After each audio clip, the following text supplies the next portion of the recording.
नमस्कार मंडळी, ते लास्ट व्लॉग मध्ये तुम्ही पाहिलं असेल आम्ही ओतूर जुन्नर मधून निघालो होतो पाचघरच्या चिल्ल्यावाडी धरणावरती फिरायला. पण त्याआधी मुक्ताबाई देवीचं दर्शन घेतलं आणि फायनली आम्ही पोहोचलो आता धरणावरती. चला तर नवीन व्लॉगची सुरुवात करूया. गणपती बाप्पा मोरया. मंडळी चिलेवाडीच्या धरणाजवळ आलो आम्ही.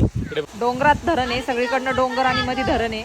पाणी ना हे सगळं भरलेलं असतं पाणी. इकडं ही पाईपलाईन नगरला जाते, इथून पाणी नगरला जातं नगर जिल्ह्यात.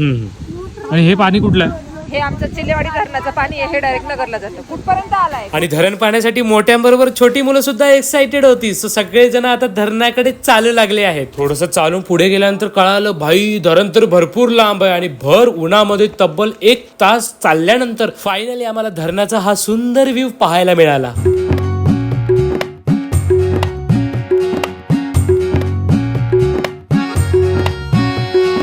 आणि आमची एक गँग पोहोचते तोपर्यंत सेकंड गँग बघा गाडी घेऊन वरती धरणावरती डायरेक्ट आलेली आहे. आणि इकडे बघा सगळी गँग सोबत काहीतरी सामान घेऊन आलेली आहे, कारण आज करणार आहोत सगळे मिळून भेळ पार्टी.